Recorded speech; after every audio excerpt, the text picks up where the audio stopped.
ఈరోజే ఆషాఢ శుక్రవారం, ఆషాఢ శుద్ధ షష్ఠి. ఎంతో పవిత్రమైన విశేషమైన రోజు. మరి ఇంతటి విశేషమైన రోజు ఈ కథను విన్నా, చదివినా, చెప్పినా, వినిపించినా జన్మల పాపాలు తొలగి కోటి జన్మల పుణ్యం వస్తుంది, సకల శుభాలు కలుగుతాయి. మరి ఆ కథ ఏంటో ఇప్పుడు ఈ వీడియోలో తెలుసుకుందాం. అదే శ్రీ శుక్రవార లక్ష్మీ కథ. పూర్వకాలంలో సుమేధుడు అనే బ్రాహ్మణుడికి 7 కొడుకులు ఉండేవారు. వారందరికీ వివాహాలు జరిగి భార్యలు కాపురాలకు రావడం వల్ల వేరింట కాపురాలు చేస్తూ ఉన్నారు. ఒకరోజు పొద్దుట శుక్రవారపు మహాలక్ష్మి లోక సంచారం చేస్తూ ఆ బ్రాహ్మణుడి కోడళ్ల ఇంటికి వెళ్ళింది. ఒక కోడలు పొద్దుటే పిల్లలకు భోజనం పెట్టి తాను కూడా తింటూ ఉంది. ఇది చూసి శ్రీ శుక్రవారపు మహాలక్ష్మి ఎంతో బాధపడింది. ఇంకొక కోడలు పాచి వాకిటిలో పేడ వేసుకుంటూ ఉంది. మరొక కోడలు పాత గుడ్డలను పెడుతూ ఉన్నది. మరొక కోడలు పాచి వాకిటిలో వడ్లు దంపుతూ ఉన్నది. మరొక కోడలు పాచి వాకిలి అందే పిల్లలకు తలంటి తాను కూడా తలంటుకుంటూ ఉంది. ఈ విధంగా 6 కోడళ్లు చేయడం చూసి శుక్రవారపు మహాలక్ష్మి వారి ఇళ్లకు వెళ్ళక పెద్ద కోడలు ఇంటికే వచ్చింది. పెద్ద కోడలు ఆ సమయంలో ఇల్లు అలుక్కుని వాకిట కల్లాపు చల్లి స్నానం చేసి పసుపు రాసుకుని బొట్టు పెట్టుకుని కట్టుకున్న బట్ట భర్తకు ఇచ్చి తాను తలుపు వెనుక కూర్చుని ఉన్నది. అక్కడ గల శుభ్రతకు మెచ్చుకున్న శుక్రవారపు మహాలక్ష్మి అరుగు మీద కూర్చుని ఇలా పలికింది. అమ్మాయి, బయటకి ఒకసారి రావమ్మా అని పలికింది. దానికి పెద్ద కోడలు లోపల నుంచి ఇలా సమాధానం చెప్పింది. అమ్మా, నేను రావడానికి వీలులేదు. మేము చాలా పేదవారం. మాకు ఒకటే బట్ట ఉండడం వల్ల దానిని నా భర్తకు ఇచ్చి యాయావారానికి పంపాను. నా భర్త వచ్చే వరకు నేను ఇక్కడే కూర్చుంటాను అని సమాధానం చెప్పింది. అప్పుడు శుక్రవారపు మహాలక్ష్మి తన బట్టలో సగం ఆమెకు కట్టబెట్టి తనకు ఒక సోలెడు బియ్యం వార్చి పెట్టమని కోరింది. అందుకు పెద్ద కోడలు ఎంతో బాధపడి, అమ్మా, నా భర్త వచ్చే వరకు ఇంట బియ్యం ఉండవని సమాధానం చెప్పింది. అప్పుడు శుక్రవారపు మహాలక్ష్మి ఇలా పలికింది. అమ్మా, నీవు శుక్రవారపు మహాలక్ష్మి మా ఇంటికి వచ్చింది. ఆమెకు ఈ సరుకులు కావాలని వర్తకులకు చెప్పి కావలసినవి తెచ్చుకోమని చెప్పి ఆ బ్రాహ్మణ స్త్రీని పంపించింది. దాంతో పెద్ద కోడలు శుక్రవారపు మహాలక్ష్మి చెప్పిన ప్రకారం కోమటి ఇంటికి వెళ్లి తన ఇంటికి శుక్రవారపు మహాలక్ష్మి వచ్చిందని తెలిపి పప్పు, బియ్యం, మిగతా వంటకు కావలసిన పదార్థాలన్నీ ఇమ్మని కోరగా అతడు వాటన్నిటినీ ఇచ్చాడు. తరువాత పెద్ద కోడలు శుక్రవారపు మహాలక్ష్మి చెప్పిందని తెలుగువాని దగ్గరకు వెళ్లి మా ఇంటికి శుక్రవారపు మహాలక్ష్మి వచ్చింది. ఆమెకు ఈ పదార్థాలు కావాలని తెలుగులవాణ్ణి కోరగా తెలుగులవాడు తెలగపిండిని, నూనెను ఇచ్చాడు. ఆ తరువాత పెద్ద కోడలు కంచెల దగ్గరకు వెళ్లి కంచెల దగ్గర శుక్రవారపు మహాలక్ష్మి మా ఇంటికి వచ్చింది. ఆమెకు ఈ పదార్థాలు కావాలని కోరగా కంచరి ఇంటి దగ్గర పాత్ర సామాగ్రిని ఇచ్చాడు. తర్వాత పెద్ద కోడలు సాలివాని దగ్గరకు వెళ్లి మా ఇంటికి శుక్రవారపు మహాలక్ష్మి వచ్చింది. ఆమెకు ఈ పదార్థాలు కావాలని కోరగా సాలివాడు మంచి మంచి బట్టలను పెద్ద కోడలకు అందజేశాడు. దాంతో పెద్ద కోడలు ఇంటికి వెళ్లి 4 పిండి వంటలతో అవకాయ పచ్చలతో శుక్రవారపు మహాలక్ష్మికి వడ్డించింది. అంతలో ఆమె భర్త ఎడమూట పెడమూటలతో సంతోషంగా ఇంటికి వచ్చాడు. ఆ రోజు అతనికి సంతృప్తికరంగా యాయావారం దొరికింది. అతనికి పెద్ద కోడలు భోజనం వడ్డించగా దాన్ని భోంచేసి ఇవి ఎక్కడి నుంచి వచ్చాయి అని అడిగాడు. ఆమె తమ గృహానికి శుక్రవారపు మహాలక్ష్మి వచ్చిందని తెలియజేసింది. అంతలో శుక్రవారపు మహాలక్ష్మి తానింక వెళ్తాను అని చెప్పగా పెద్ద కోడలు, అమ్మా, ఈరోజు రాత్రి భోజనం చేసి వెళ్దూగాని అని కోరింది. దానికి శుక్రవారపు మహాలక్ష్మి అంగీకరించి రాత్రి భోజనమైన తర్వాత నేను వెళ్తాను అని చెప్పగా అప్పుడా బ్రాహ్మణ స్త్రీ, అమ్మా, ఇంత చీకట్లో ఎక్కడికి వెళ్తావు? రేపటి ఉదయమే వెళ్దూగానిలే అని పలకగాని దానికి శుక్రవారపు మహాలక్ష్మి సమ్మతించి నిద్రపోయి కొంత రాత్రికి లేచి తనకు కడుపు నొప్పుగా ఉన్నదని తెలియచేసింది. బయటికి వెళ్లి వస్తానని చెప్పగా అందుక బ్రాహ్మణ స్త్రీ చీకటిలో వీధిలోకి వెళ్లవద్దు అని ఓ మూలన కూర్చోమని చెప్పింది. మహాలక్ష్మి అదేవిధంగా 4 మూలలోనూ కూర్చుని తెల్లవారే వేళకు మాయమైపోయింది.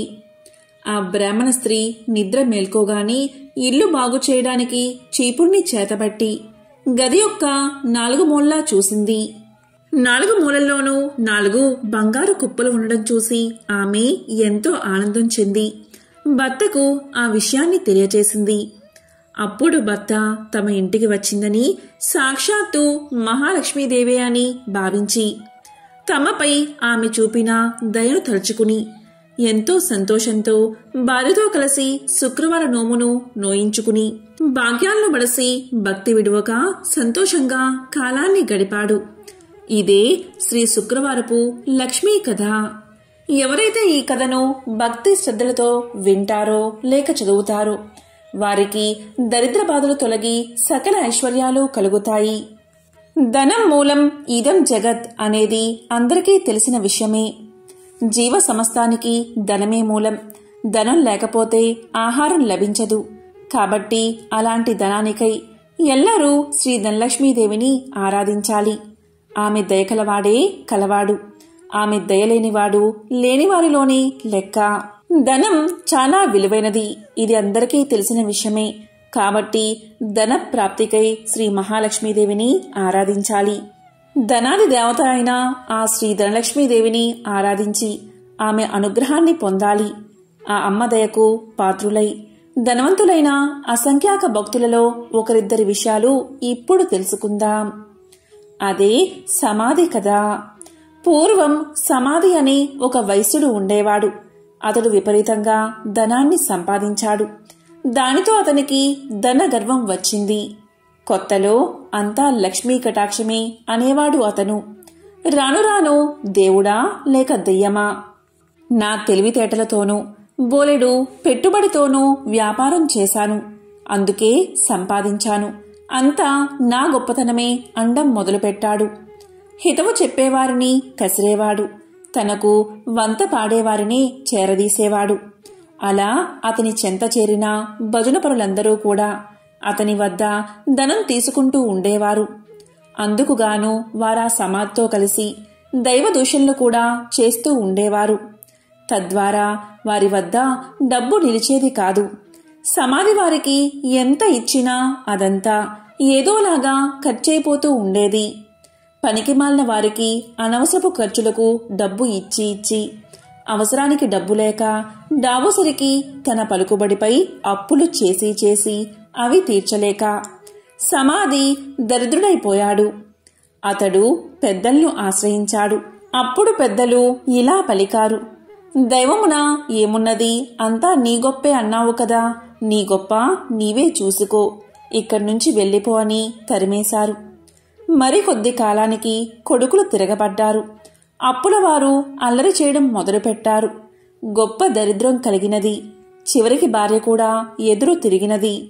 నీ వంటి దరిద్రుడితో నేనుండలేను అని చెప్పి పుట్టింటికి వెళ్ళిపోయింది. రుణదాతలకు కుటుంబ ఘాతకులకు వెరచి ఒకానొక రాత్రివేళ సమాధి అడవుల పట్టిపోయాడు. ఈ సమాధి గురించి బాగా తెలిసిన ఒక మిత్రుడు అతనికి సహాయం చెయ్యాలి అనుకున్నాడు. కాని తక్కిన వ్యాపారులు అడ్డుపడుతూ ఉండడం వల్ల ఒకరోజు ఆ మిత్రుడు ఒక చేతికర్ర దొలిపించి అందులో ఖరీదైన వజ్రాలు వేసి సమాధికి ఇచ్చాడు. అప్పుడా మిత్రుడు సమాధితో ఇలా పలికాడు: సమాధి, నీవు దరిద్రంచే బాధపడుతూ ముసలివాడివలే అయిపోయావు. నేను ప్రత్యక్షంగా ధనమిస్తే ఇతర వ్యాపారులతో నాకు గొడవ వస్తుంది. కాబట్టి నీ చేతికి ఊతంగా ఈ కర్రను తీసుకో అని చెప్పాడు. దానికి సమాధి ఎంతో బాధతో ఆ చేతికర్ర తీసుకుని ఆ చేతికర్రతో సంతకు వెళ్లి ఆ చేతికర్రను సంతలో ఎవరో పొరుగువాడికి చవకగా అమ్మేసి దానితో వంట సరుకులు కొనుగోలు చేశాడు. సమాధి చేసింది విని మిత్రుడు ఎంతో బాధపడ్డాడు. సమాధి యొక్క దరిద్రావస్థను ఎలాగైనా తప్పించాలని ఆ మిత్రుడు మరొకసారి సమాధిని పిలిచి ఇలా పలికాడు.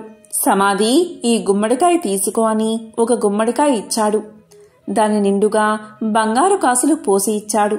ఇంటికి వెళ్లి దాన్ని పగలగొడితే ధనం కనిపిస్తుంది కదా అని ఆ మిత్రుడి ఆలోచన. కాని సమాధి ఆ గుమ్మడికాయను వేరొక కూరగాయల వ్యాపారికి అమ్మేసి ఆ చిల్లరతోని ఇంటికి వెళ్లిపోయాడు. మిత్రుడు సహకరించిన ఆ సహాయం పొందక దరిద్రబాధలు భరించలేక సమాధి ఒకరోజు అడవులకు పోవడానికి నిశ్చయించుకున్నాడు. ఇది తెలిసిన అతని మిత్రుడు మార్గమధ్యలో మోహరీలు గుట్ట పోయించాడు. కాని సమాధి ఆ దారికి రాగానే ధనలక్ష్మి కళ్ళలో పడినది. అతని కళ్ళు నలుపుకుంటూ పోయి మోహరీల గుట్టపై పడి, చీచి, ఎవరో దారిలో రాళ్లగుట్ట పోశారు అని వాటిని అటూ ఇటూ చిమ్మి కళ్ళు నలుపుకుంటూ తన దారిన తాను పోయాడు. అంతా మిత్రునికి చూపి, చూసారా, ధనలక్ష్మి యొక్క అనుగ్రహం తప్పితే ఎలా అవుతుందో, మనమెంత మంచి చేసినా వంచింపబడుచూ ఉంటాడు అని చెప్పాడు. తరువాత సమాధి అడవులకు చేరుకుని తన కష్టాలకై ఏడుస్తూ ఉండగా ఒకానొక ముని అతన్ని చూసి అతని దీనకథను విని ఇలా పలికాడు. సమాధి, కేవలం ధనలక్ష్మిని తూలనాడి ఆమె పూజకు ఆటంకం కలిగించడం వల్లే నీకీ కష్టం కలిగినది. ఇంతకు మించి మరొకటి లేదు. నా మాట విని ధనలక్ష్మీదేవిని పూజించు. ధనం నీకు సమకూరుతుంది. ఆమె బీజమునే జపించు అని పలికి మంత్ర బీజాన్ని చెప్పి జప విధానం చెప్పి మహర్షి వెళ్లిపోయాడు. సమాధికి మరొక మార్గమేది కనబడకపోవడం వల్ల గతిలేని వాడై ఆ మంత్రాన్ని జపించసాగాడు. అలా చేయగా ఒకనాడు అతని భార్య ఆ అడవిలోనే తారసపడినది. పెళ్లి చేశాక భర్త సజీవుడై ఉండగా ఆడది పుట్టింట ఉండరాదు. కష్టమో సుఖమో భర్తతోటే లోకం. పొమ్మని ఆమె పుట్టింటివారు తరిమేశారని చెప్పింది. ఆమె తనతో తెచ్చిన స్వల్ప ధనాన్ని సమాధికి ఇచ్చి క్షమించమని కోరింది. అతి త్వరలో దీపావళి రాబోవుచుండడచే సమాధి ఆదనంతో నగరానికి వెళ్లి తగు సామాగ్రలు కొని అదేవిధంగా పురోహితుడికి క్షమాపణ చెప్పుకుని తనతో పాటు అడవులకు తీసుకువచ్చాడు. దీపావళి రాత్రి యథావిధిగా యథాశక్తిగా ధనలక్ష్మీ పూజను చేసుకున్నాడు సమాధి. దానితో సంతృప్తిగా శాంతించిన ధనలక్ష్మి సమాధిని అనుగ్రహించింది. దాంతో పురోహితుడు ఊరిలోనికి పోయి సమాధి ఉనికిని అతనిలోని మార్పును అందరికీ తెలియచేశాడు. సమాధి మిత్రుడు అలాగే విప్రుడు కూడా దీన్ని సమర్థించారు. అవును, అమ్మవారిని కించపరచడం వల్లే అతనికి ఇటువంటి గతి పట్టింది కాని సమాధి చెడ్డవాడు కాడు అని మరీ చెప్పగా ఇతర వ్యాపారులు కూడా ఆలోచించి సమాధిని తిరిగి ఊరిలోకి పిలిచారు. మిత్రులు ఇచ్చిన పెట్టుబడితో సమాధి మరలా వ్యాపారాన్ని ప్రారంభించి నిత్యము ధనలక్ష్మీదేవిని పూజిస్తూ ఆ తల్లి అనుగ్రహం వల్ల అతని వ్యాపారం అభివృద్ధి చెందడం వల్ల తిరిగి కోటీశ్వరుడుగా మారి సకల సౌభాగ్యాలతో తులతూగుతూ ఉన్నాడు. కాబట్టి ఎవరైతే ప్రతి గురు శుక్రవార రోజుల్లోనూ అష్టమి, నవమి, దశమి, పౌర్ణమి తిథులయందు ఆ అమ్మవారిని పూజించి ఈ కథను వింటే ధనలక్ష్మీదేవి యొక్క అనుగ్రహానికి పాత్రులు అవుతారు. ఈ కథ విన్నా చదివినా సర్వశుభాలు చేకూరతాయి. ఇదే ధనలక్ష్మీదేవి యొక్క కథ. త్రిలోక సంచారి అయిన నారద మునికి ప్రతిదీ తెలుసుకోవాలనే ఆతృత ఉంటుంది. ఇది మనందరికీ తెలిసిన విషయమే. అదేవిధంగా నారదముని ఒకసారి ఆతృతగా లక్ష్మీదేవిని ఇలా అడుగుతాడు. అమ్మా లక్ష్మీదేవి, మీరెప్పుడూ కూడా విష్ణుమూర్తి పాదాలను ఎందుకు నొక్కుతారు అని అడుగుతాడు. దానికి లక్ష్మీదేవి ఇలా సమాధానం చెప్తుంది. మానవుల నుండి భగవంతుడి వరకు గ్రహాలన్నీ తన్ను ప్రభావితం చేస్తాయని లక్ష్మీదేవి సమాధానం చెప్తుంది. ఈ గ్రహాల చెడు ప్రభావం శ్రీహరి పాదాలను నొక్కడం ద్వారా ముగుస్తుంది. కాబట్టి ఆమె తన శ్రీహరి పాదాలను నొక్కుతుంది అని సమాధానం చెప్తుంది. ఒక మహిళ చేతిలో దేవతల సర్వోన్నతుడైన బృహస్పతి నివసిస్తాడు. రాక్షసుల గురువు శుక్రాచార్యుడు మనుషుల పాదాలలో నివాసముంటాడు. భార్య తన భర్త పాదాలను నొక్కినప్పుడు గ్రహాల యొక్క చెడు ప్రభావాలను నివారించడంతో పాటు సంపద కూడా వృద్ధి అవుతుందని లక్ష్మీదేవి విష్ణు పాదాలను నొక్కడానికి కారణమని ఆమె ఎంతో సులువుగా నారదుడికి సమాధానం చెప్తుంది. లక్ష్మీదేవి ఐశ్వర్యానికి దేవత, జ్యేష్ఠాదేవి దారిద్ర్య దేవత. ఒకసారి వీరిద్దరికీ ఒక చిన్న అనుమానం వచ్చింది. ఆ అనుమానం ఏంటి అంటే తమలో ఎవరు చాలా అందంగా ఉన్నారో అని. ఈ విషయమై వీరిద్దరూ వాదించుకుంటూ ఉండగా వారికి ఎదురుగా ఒక వ్యాపారి వస్తూ కనిపించాడు. ఇక వాదించడం ఆపేసి ఆ వ్యాపారిని అడిగి నిజం తెలుసుకోవాలి అనుకున్నారు అక్కా చెల్లెళ్ళు. అలా అనుకున్నదే తడువుగా జ్యేష్ఠాదేవి లక్ష్మీదేవిలు అతడి ముందుకు వెళ్లి నిల్చున్నారు. తామిద్దరం ఎవరమో కూడా అతడికి వివరించి చెప్పారు. ఐశ్వర్య దేవత లక్ష్మీదేవి, దారిద్ర దేవత జ్యేష్ఠాదేవి ఇద్దరూ ప్రత్యక్షమై కనిపించి అలా అడిగేసరికి ఆ వ్యాపారికి నోట మాట రాలేదు. ఇద్దరూ ఒకేసారి కనిపించినందుకు సంతోషించాలో లేక బాధపడాలో కూడా అతనికి అర్థం కాలేదు. విషయమంతా విన్నా ఆ వ్యాపారి భయంతో వణికిపోయాడు. ఇద్దరిలోనూ లక్ష్మీదేవే అందమైనదని అతనికి తెలుసు. అయితే నిజాన్ని చెబితే జ్యేష్ఠాదేవికి కోపం వస్తుంది. ఆమెకు కోపం వస్తే తనను ఇంకా పేదవాడిని చేస్తుందని తెలుసు. ఇక లక్ష్మీదేవి అందంగా లేదని చెబితే ఆమెకు కోపం వస్తుంది. ఆమెకు కోపం వస్తే తనకున్న ఈ మాత్రం సంపదను కూడా లేకుండా చేసేస్తుంది. ఏం చేసేది భగవంతుడా అంటూ తలపట్టుకున్నాడు. ఇంతలో ఆ వ్యాపారికి ఒక మెరుపులాంటి ఆలోచన వచ్చింది. ఏదైతే అది అయిందని మనసుకు సర్ది చెప్పుకున్న ఆ వ్యాపారి ఆ దేవతలిద్దరికీ నమస్కారం చేశాడు. వెంటనే ఆ వ్యాపారి ఇలా చెప్పాడు. అమ్మా, ఓ మహాలక్ష్మి, నువ్వు ఇంట్లోకి వస్తున్నప్పుడు నీ అంత అందమైన స్త్రీ భూలోకంలో కాని స్వర్గలోకంలో కాని ఎవరూ ఉండరు అని చెప్పాడు. అలాగే జ్యేష్ఠాదేవి వైపు చూసి, అమ్మా, ఓ జ్యేష్ఠాదేవి, నువ్వు ఇంటి నుంచి బయటకు వెళ్తుంటే నీ అందం సొగసు వర్ణించేందుకు మాటలు చాలవు. ఆ సమయంలో నీ అందాన్ని ఎవరితోనూ పోల్చలేమో అని సమాధానం చెప్పాడు. ఆ వ్యాపారి ఎవరి మనసులో నొప్పించిన విధంగా చెప్పిన తీరు జ్యేష్ఠాదేవి లక్ష్మీదేవులను సంతృప్తిపరిచింది. అతడు ఇద్దరిని విజేతలుగా నిర్ణయించాడని వారిద్దరూ అర్థం చేసుకున్నారు. దాంతో ఇద్దరూ అతడి నిర్ణయానికి సంతోషపడుతూ అక్కడ్నుంచి మాయమయ్యారు. ఇక్కడ అర్థం చేసుకోవాల్సింది ఏంటి అంటే జ్యేష్ఠాదేవి లక్ష్మీదేవులు ఎవరికి వారు విజేతలమని అనుకుంటూ వెళ్లారే కాని నిజానికి నిజమైన విజేత ఆ వ్యాపారే. ఎందుకంటే అతడు ఐశ్వర్య దేవత అయిన లక్ష్మీదేవి అభిమానాన్ని పొందడమే కాదు, లక్ష్మీదేవి బద్ధ శత్రువైన జ్యేష్ఠాదేవిని సైతం సంతృప్తిపరిచాడు. కాబట్టి నిజమైన విజేత ఆ వ్యాపారే. లక్ష్మీదేవి అదృష్టానికి శుభానికి సంకేతం. అయితే జ్యేష్ఠాదేవి దరిద్రానికి సంకేతం. పురాణాల ప్రకారం లక్ష్మీదేవి జ్యేష్ఠాదేవులు ఎవరు ఎక్కడ ఉండాలి అనే విషయం గురించి చర్చలు మొదలవుతాయి. ఈ క్రమంలోనే లక్ష్మీదేవి వెళ్లి సముద్ర గర్భంలో దాక్కుంటుంది.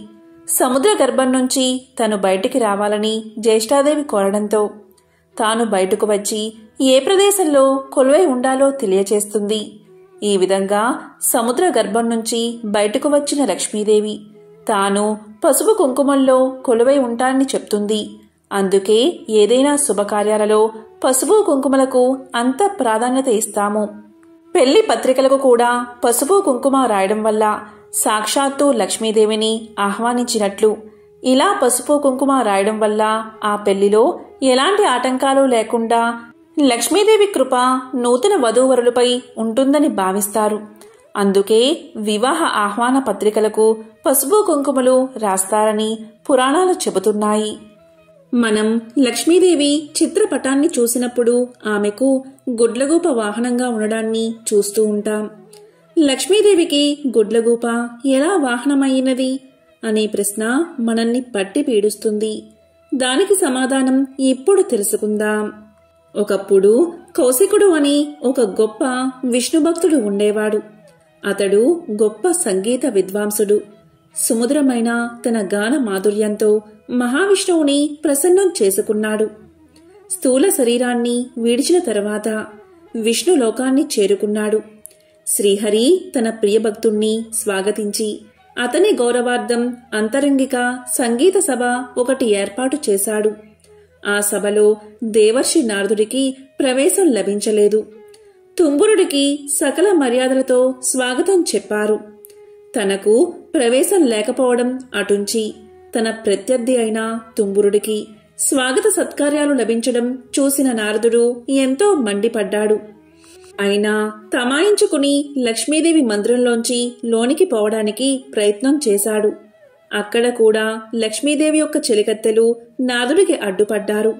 దానితో ఎంతో కోపగించిన నారదుడు మహాలక్ష్మిని శపించాడు. అది తెలిసిన వెంటనే లక్ష్మీనారాయణులు నారదుని ముందు ప్రత్యక్షం అయ్యారు. తమను మన్నించమని వేడుకున్నారు. అప్పటికి నారదుడి కోపం శాంతించింది. తన తొందరపాటుకు పశ్చాత్తాపం మొదలైనది. శరీరమంతా చెమటలు పట్టాయి.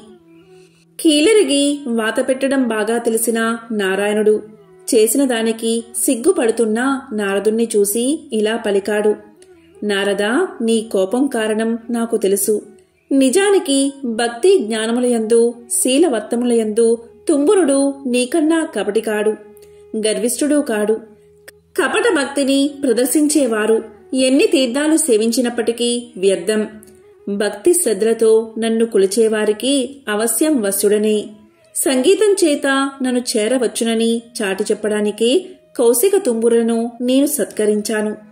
నీ శాపానికి ఏమీ బాధపడకు, లోకహితమే జరుగుతుంది, చింతించవద్దు అని చెప్పాడు నారాయణుడు. నారదునికి అప్పటికి జ్ఞానోదయమైనది. ఓ దేవదేవా, నా తప్పుళ్ళు క్షమించు. అవివేకి వలె ప్రవర్తించాను, నన్ను కాపాడు. తుంబురా, కౌశికుల వలె సంగీతంలో మేటినైతే ఇంతటి విపరీతం జరిగి ఉండేది కాదు కదా అంటూ కట్టెలు తెంచుకుని ప్రవహిస్తున్న కన్నీటి వరద మధ్య నారదుడు నారాయణుడి పాదాల మీద పడ్డాడు. భక్తుని పశ్చాత్తాపం భగవంతుడి హృదయాన్ని కరిగించింది. తన దివ్య హస్తాలతో నారదుణ్ణి పైకి లేపాడు నారాయణుడు. ధైర్యాన్ని చెప్పాడు. సంగీతం నేర్చుకోవాలన్న కుతూహలం నిజంగా ఉంటే తాను చెప్పినట్లు చెయ్యమన్నాడు. ఉత్తరాన మానస సరోవరానికి అవతల ఒక పర్వత శిఖరముంది. దానిమీద ఒక దివాంతం ఉంది. ఆ ఉలూకాపతికి శుశ్రూష చేసి సంగీతంలో మేటివి కమ్మని దీవించాడు నారాయణుడు. దీంతో నారదుడు శ్రీమన్నారాయణుడికి కృతజ్ఞతలు ప్రకటిస్తూ చేతులు జోడించిన నారదుడు సెలవు పుచ్చుకున్నాడు. వెంటనే మనోవేగంతో మానస సరోవరం చేరుకున్నాడు. కమ్మని సంగీతం అస్పష్టంగా వినిపిస్తుంది. తెరలు తెరలుగా వస్తున్న ఆ గాన మాధుర్యాన్ని పట్టుకుని ఆవలగిరి శిఖరం చేరాడు నారదుడు. గంధర్వ, కిన్నెర, కింపురుష, అప్సరసాదులెందరో అక్కడ సంగీతాభ్యాసం చేస్తున్నారు. వారి మధ్య గురుపీఠం మీద దివ్యకాంతులతో ప్రకాశిస్తున్న గానబంధు నారదుణ్ణి చూడగానే వినయంతో ఆసనం దిగి ఎదురు వెళ్లాడు. ఆనందంగా ఆసనం చూపి కుశల ప్రశ్నలు వేశాడు. ఎందుకు వచ్చాడో కారణం చెప్పమని ప్రార్థించాడు. నారదుడు గానబంధు వినయానికి, సంగీత పాఠవానికి ఆశ్చర్యపోయాడు. తనకు తెలియని ఈ సంగీతవేత్త ఎవరని ఆలోచనలో పడ్డాడు. అతడు ఎవరైతేనేం, తనకు కావలసినది సంగీత విద్య. ఉలూకాపతికి నమస్కారం చేసి జపతపాదులకు సాధ్యం కాని శ్రీహరిని తుంబుర కౌశికులు గాన మాధుర్యంతో వశం చేసుకున్నారని, తనకు అలాంటి దివ్యగాన విద్యను ప్రసాదించమని వేడుకున్నాడు. గానబంధు అంటే ఉలూకాపతి. నారదుడి ఆంతర్యం గ్రహించి ముందు తానెవరో వివరించసాగాడు. ఓ నారద మహర్షి, నేను చెప్పేది శ్రద్ధగా వినండి. పూర్వం భువనేశుడు అనే రాజు ఉండేవాడు. అతడు చాలా జాలిగుండె కలవాడు, ధర్మవర్తనుడు. సంప్రదాయానుసారం ధర్మకార్యాలన్నీ క్రమం తప్పకుండా నిర్వహించేవాడు. అటువంటి ఉత్తమ పాలకుడు సంగీతాన్ని మాత్రం నిషేధించాడు. ఎవరైనా గానాలాపన చేస్తే మరణశిక్ష విధించమని మంత్రులకు తెలియచేశాడు. భగవంతుణ్ణి కూడా భక్తి గీతాలతో స్తుతించకూడదని చాటింపు వేయించాడు. ఒకరోజు హరిమిత్రుడు అనే భక్తుడు రాజు ఆజ్ఞను మర్చిపోయి భగవంతుణ్ణి కీర్తిస్తూ గానం చేశాడు. ఆ గాన మాధుర్యంలో మునిగిపోయిన ప్రజలు కూడా పాడకూడదు అన్న విషయాన్ని మర్చిపోయారు. వెంటనే రాజభటులు వచ్చారు. హరిమిత్రుణ్ణి రాజు ముందు నిలబెట్టారు. రాజు ఆలోచించాడు. పాడినవాడు బ్రాహ్మణుడు. బ్రహ్మహత్య మహాపాపం. మరణశిక్షతో సమానమైనది రాజ్య బహిష్కరణ. ఇలా ఆలోచించి హరిమిత్రుడి సంపదనంతా స్వాధీనం చేసుకుని రాజ్యం నుంచి వెళ్ళగొట్టాడు రాజు. కాలచక్రం తిరగడం మానదు కదా. కొంతకాలానికి రాజు మరణించాడు. పుట్టిన ప్రతి ప్రాణి గిట్టక తప్పదు. అలాగే గిట్టిన ప్రాణి కూడా పుట్టక తప్పదు. నరుడిగా మరణించిన రాజు గుడ్లగోపగా జన్మించాడు. దివాంద జన్మ కాబట్టి రాత్రులందే ఆహారం సంపాదించుకోవాలి. తిండి ఒక సమస్యగా తయారైనది. పురాకృత దోష ఫలితం కాబోలు. ఒకసారి 4 రోజులైనా ఆహారం దొరకలేదు. ఆకలి దుర్లభమైపోయినది. చివరికి మరణాన్ని ఆహ్వానించాడు. అతడు పూర్వజన్మలో చేసుకున్న సుకృతం వల్ల మరణదేవత యమధర్మరాజు వచ్చి ఎదురుగా నిలబడ్డాడు. ప్రాణం తీయకుండా ఎదురుగా నిలబడ్డ యముణ్ణి చూసి, ధర్మరాజా, ఎందుకు ఈ విధంగా నన్ను బాధపెడుతున్నావు? నేను గత జన్మలో రాజుగా ప్రజలపై ఎంతవరకు దయాదాక్షిణ్యాలు చూపించాలో అంతవరకు చూపించాను. నీవెందుకు నాపై దయచూపవు అన్నాడు భువనేశుడు. దివాంద స్థితికి యమధర్మరాజు ఎంతో జాలిపడ్డాడు.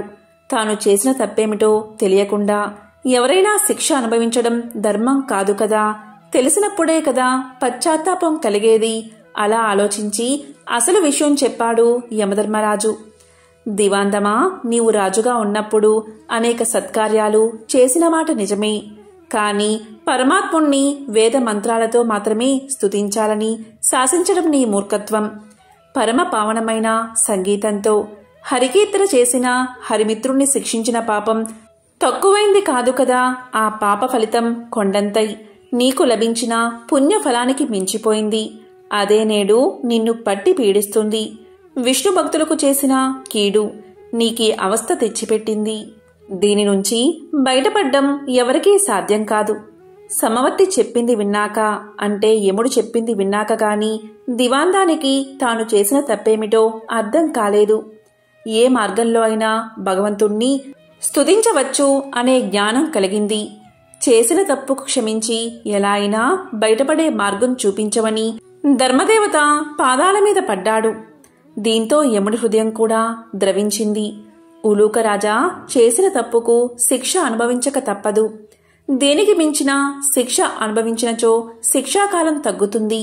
అంగీకరిస్తే ఆ గుహలోనికి రా. అందులో నీ గత జన్మ దేహముంది. అందుండి రోజుకు కొంత మాంసాన్ని చీల్చుకుని భక్షించు. అది పూర్తయిన తర్వాత నీకు శుభం కలుగుతుంది అని దీవించి వెళ్ళిపోయాడు. ఓ మహర్షి, ఆ దురదృష్టవంతుణ్ణి నేనే. ఆ తరువాత నేనొక రోజున నా శవం వద్ద కూర్చుని ఉండగా దివ్య తేజస్వి అయిన ఒక బ్రాహ్మణుడు రథంలో పోతూ నా ముందున్న శవాన్ని చూసి రథాన్ని ఆపాడు. దగ్గరకొచ్చి చూసి, ఇది భువనేశుని కాయం వలె ఉన్నది. ఇది ఇక్కడెలా పడి ఉన్నది? దీన్ని ఈ పక్షి తినడమేమిటి అంటూ ఆశ్చర్యాన్ని ప్రకటించాడు. అప్పటికి నేను ఆ విప్రుణ్ణి గుర్తించాను. అతడు నా చేత బహిష్కరించబడిన హరిమిత్రుడు. వెంటనే అతని పాదాలపై పడి ప్రార్థించాను. తప్పుకు క్షమించమని అడిగాను. దుఃఖాశ్రువులు నేల రాలుతూ ఉండగా యమధర్మరాజు తెలియచేసిన విషయమంతా వివరించాను. హరిమిత్రుడు అది విని చలించిపోయాడు. తన అంతరంగ భావమునకు అనుగుణంగా ఇలా పలికాడు. నీ బాధలు చూస్తుంటే నాకెంతో విచారం కలిగింది. నీవు నా ఎడల చూపిన కాఠిన్యం నేను ఆ రోజునే మర్చిపోయాను. నీవు అనుభవించిన బాధ ఇక చాలు. ఈ క్షణం నుంచి నీకు బాధన్నది లేకుండా ఉండుగాక.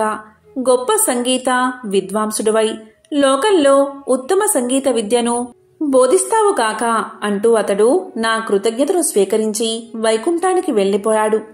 అతని దీవెనలు ఫలించి నేను ఇలా ఉన్నాను అంటూ గానబంధు తన కథంతా వివరించాడు. ఆ తరువాత నారదుడు గానబంధు విద్వాంసుని శిష్యుడయ్యాడు. తొలి రోజుని సంగీతం ఎలా నేర్చుకోవాలో అనే విషయం మీద పాఠం చెప్పాడు. సంగీతం ఒక దివ్య కళ అన్నాడు. తపంతో కాని తామసంతో కాని అది పట్టుబడదు అన్నాడు. కళ కోసం జీవితాన్ని అర్పించాలి అన్నాడు. కష్టపడి నిరంతరం సాధన చేస్తే ఎవరైనా అపురూపమైన ఈ కళలో ఆధిక్యం సాధించవచ్చు అన్నాడు. గౌరవభావం మొహంలో ఉట్టిపడుతూ ఉండగా వినయంగా తలవంచుకుని ఆలకించాడు నారదుడు. ఆ సాధన అలా 1000 ఏళ్లు గడిచాయి. కఠోరమైన దీక్షతో నారదుడు 3 లక్షల రాగాలలో మంచి ప్రావీణ్యం గడించాడు. సహపాఠులంతా పొగడేస్తుంటే సంగీతంలో ఇక తనకు తిరుగులేదనే గర్వంతో ఉబ్బిపోయాడు. అమిత ఆనందంతో గురువును చేరి కృతజ్ఞతలు చెల్లించాడు. గురుదక్షిణ చెల్లిస్తాను, ఏమి కావాలో సెలవివ్వమన్నాడు. ఎంతటి కోరికైనా సంశయించవద్దు అన్నాడు. శిష్యుడి పలుకులు విన్న ఆ గురువు ఎంతగానో సంతోషించాడు. ఓ మహర్షి, దేవర్షులైన మిమ్మల్ని నేనేమి కోరగలను? దివాంతమునకు కావలసిన అవసరాలు ఏముంటాయి? శిష్యుడివి అయినందున ఏదో ఒకటి కోరుకోక తప్పదు. ఈ ధరాతలం నిలిచి ఉండే వరకు సంగీత కళతో పాటు నేను సైతం లోకంలో గుర్తుండేలా వరాన్ని ప్రసాదించు అని తన మనసులోని మాటను బయటపెట్టాడు. అప్పుడు నారదుడు విశాలంగా నవ్వాడు. ఓ గురువర్యా, ఇది మరీ చిన్న కోరిక. ఈ చిరు కోరిక మీకున్న సంగీత పాండిత్యం తీర్చగలదు. శిష్య ప్రశిష్య కోటి వలన భూతలమున సంగీత కళ నిలిచి ఉన్నంత వరకు మీ కీర్తికి అంతులేదు. మీరు చేసిన ఈ మహోపకారానికి గురు దక్షిణిగా లక్ష్మీనారాయణల కటాక్షం, వారి సేవా భాగ్యాన్ని, శాశ్వత సన్నిధానమును ప్రసాదిస్తున్నాను. ప్రళయం సంభవించిన వేళ శ్రీ మహావిష్ణువునకు గరుత్ మంతుని వలె శ్రీ మహాలక్ష్మికి నీవు వాహనమై తరింతువుగాక అంటూ శిష్యుడికి కానుకను దేవర్షిగా వరాన్ని సమర్పించి సెలవు తీసుకున్నాడు నారదుడు. ఈ విధంగా గానబంధు అనే గుడ్లగూప లక్ష్మీదేవికి వాహనంగా మారింది. శుక్రవారం రోజు ఎవరైతే ఈ కథలను వింటారో లేక చదువుతారో వారికి శ్రీ మహాలక్ష్మీదేవి యొక్క అనుగ్రహం, కరుణా కటాక్షాలు తప్పకుండా కలుగుతాయి. రుణ సమస్యలు తొలగి లక్ష్మీ కటాక్షం కలుగుతుంది. ఓం శ్రీ మహాలక్ష్మీయే నమః. ఓం నమో నారాయణాయ. ఓం శ్రీ మాత్రే నమః.